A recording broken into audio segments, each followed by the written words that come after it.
Agora, a Bíblia lida e explicada com Alain Amorim. Para quem quer ouvir a palavra de Deus de forma simples e compreensível.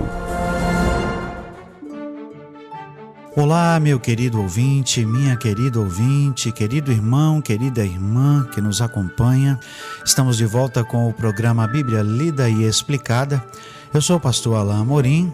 Nós vamos hoje iniciar mais um capítulo do Evangelho de Mateus, agora o capítulo 17. Vamos começar nos versículos 1 a 8. Temos hoje uma história extraordinária, fantástica mesmo, que é conhecido como Transfiguração de Jesus. Vamos ler então esse trecho importante, esse episódio significativo e ver a sua importância para aquele tempo, para os discípulos e também para nós. Leiamos, pois, o texto juntos. 6 dias depois, tomou Jesus consigo a Pedro e aos irmãos Tiago e João e os levou, em particular, a um alto monte. E foi transfigurado diante deles. O seu rosto resplandecia como o sol, e as suas vestes tornaram-se brancas como a luz. E eis que lhes apareceram Moisés e Elias, falando com ele. Então disse Pedro a Jesus: Senhor, é bom estarmos aqui. Se queres, farei aqui 3 tendas. Uma será tua, outra para Moisés, outra para Elias. Falava ele ainda quando uma nuvem luminosa os envolveu. E eis, vindo da nuvem, uma voz que dizia: Este é o meu filho amado, em quem me comprazo. A ele ouvi. Ouvindo-a, os discípulos caíram de bruços, tomados de grande medo. Aproximando-se deles, tocou-lhes Jesus, dizendo: Erguei-vos e não temais. Então eles, levantando os olhos, a ninguém viram, senão Jesus. Jesus estava cada vez mais próximo da sua jornada para Jerusalém, a jornada que culminaria com a sua morte, seria a sua última viagem a Jerusalém. Momentos que antecedem essa ida a Jerusalém, portanto, são importantes e cruciais, porque Jesus precisa ainda alertar os seus discípulos, precisa ainda fazer algumas coisas e que agora vão tomando um significado especial por causa da proximidade da sua morte, do seu sofrimento na cruz e também da sua ressurreição. Justamente como se fosse um prenúncio e um evento precursor do sofrimento na cruz, mais uma vez num momento significativo do ministério de Jesus, assim como foi no seu batismo. Agora, mais uma vez, o Pai aparece com sua voz, confirmando o chamamento, confirmando que Jesus era seu filho, num momento e numa circunstância todo especiais. Então, Jesus chama os seus discípulos mais achegados, aqui Pedro, Tiago e João, os seus discípulos mais próximos, dentre os 12, ele deixa os 12 ao pé da montanha e sobe a uma montanha com seus discípulos mais achegados. E ali ele se transfigura, o texto diz, diante deles. O verso 2 diz isso: e foi transfigurado diante deles. Essa palavra é a palavra que deu origem, ou que dá origem à nossa palavra em português, metamorfose. É uma transformação completa. Aqui nós vemos que Jesus se transfigura para deixar à amostra, para deixar que os discípulos vissem quem ele realmente era, a sua glória. Nós vemos que Paulo fala do fato de que Jesus deixou a sua glória e vestiu-se de humanidade, foi humilhado, se esvaziou a si mesmo, como nos diz o texto de Filipenses 2, para que na forma de servo, na forma de homem, pudesse servir a Deus. Aqui, num momento importante e crucial, ele se deixa ver com toda a glória que ele tem.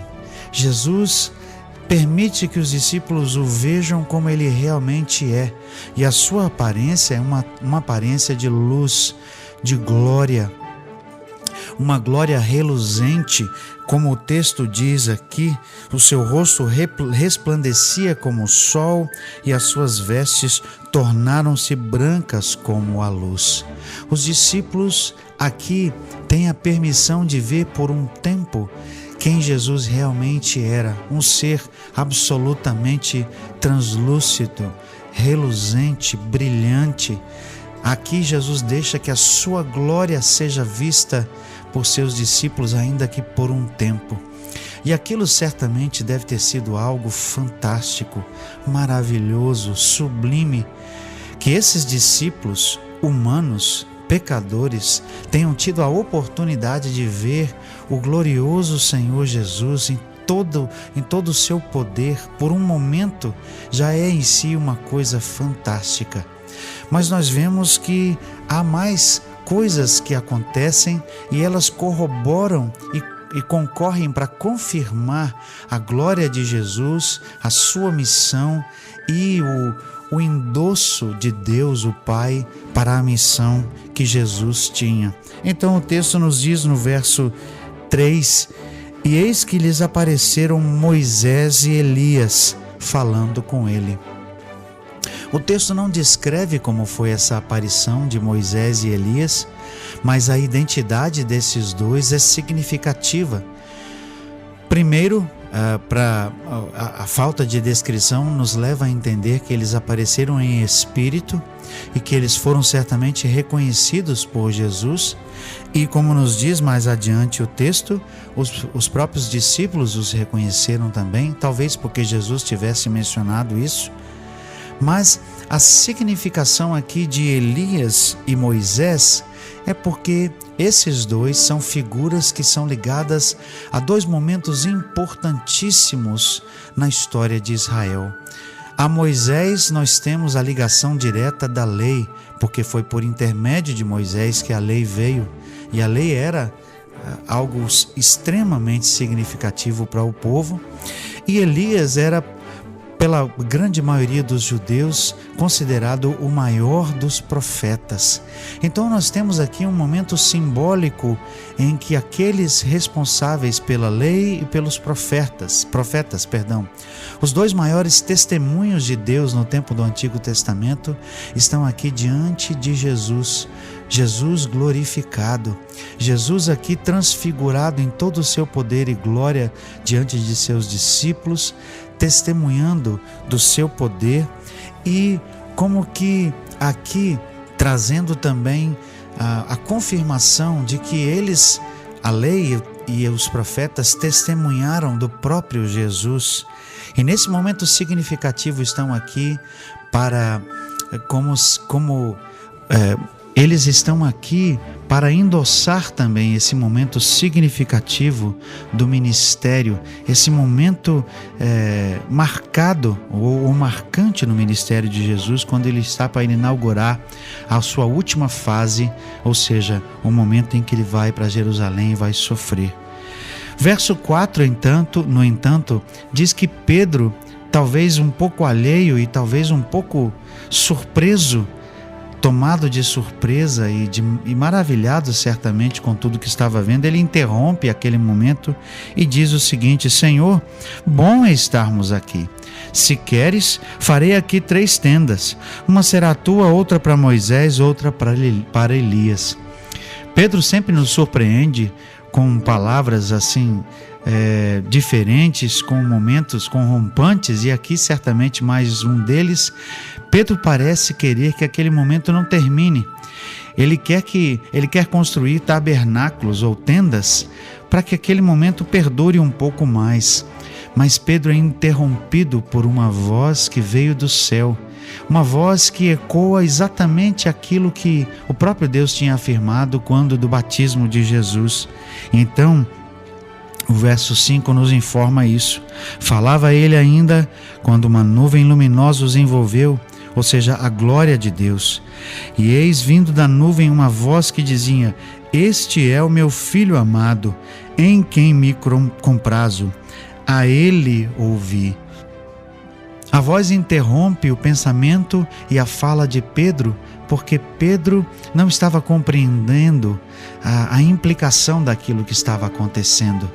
Na verdade, o próprio Deus estava mais uma vez confirmando a veracidade, a verdade do ministério de seu Filho e confirmando o fato de que ele continuaria até o fim a ser o seu Filho amado, em quem ele tinha grande prazer. O seu Filho amado que estava obedecendo os planos do Pai. O seu Filho amado que estava ali prestes a sofrer, mas que mais uma vez recebe do céu a confirmação de sua pessoa, de sua glória, de seu ministério. O texto diz que, ao ouvir aquela voz, os discípulos ficaram atemorizados, tomados de grande temor e caíram de bruços, porque estavam, na verdade, diante da presença do próprio Deus. E eles, com grande medo, caem, mas logo depois aquela visão que eles estavam tendo se desfaz, né? Ou melhor, aquela presença de Pedro de Elias e de Moisés se desfaz, e novamente o texto diz que Jesus estava sozinho com eles. Aproximando-se deles, tocou-lhes Jesus, dizendo: Erguei-vos e não temais. Então eles, levantando os olhos, a ninguém viram, senão Jesus. Esse evento não foi uma visão. Eles realmente estavam ali diante de Jesus e diante de Elias e de Moisés. Não foi uma mera visão, mas parece que Pedro e os outros discípulos não entenderam completamente o que tinha acontecido. Eles estavam maravilhados. Na medida em que são interrompidos pela voz de Deus, eles se dão conta de que estão na presença do próprio Deus. Mas algo extraordinário e significativo ocorre aqui, quando eles ouvem a voz dizer: Este é meu Filho amado, a ele ouvi. Ou seja, não mais Moisés, não mais Elias, não mais a lei e os profetas, mas agora a voz do próprio Jesus, e a pessoa dele teria um maior significado. A partir de Jesus, a lei e os profetas tomariam um novo significado, como o próprio Jesus já tinha demonstrado no Sermão do Monte. A partir de Jesus, a lei e os profetas seriam secundários, porque agora Jesus era aquele a quem eles deveriam ouvir. Jesus era aquele a quem eles deveriam seguir. Eles já o estavam seguindo, mas agora, certamente, a sua voz e os seus feitos teriam um significado maior. Como que nós estivéssemos aqui a olhar e a contemplar a cruz e o que viria a seguir. Aquilo que Jesus fez a partir desse momento teve significado ainda mais especial. E os discípulos, como nós veremos adiante, ficam maravilhados e descem daquele monte, mas já ao descer são confrontados com a realidade. Mas nós veremos isso no nosso próximo encontro. E até lá, que Deus abençoe a sua vida. Acesse agora nossa plataforma e baixe os podcasts www.rede316.com.br. A Bíblia lida e explicada com Alain Amorim.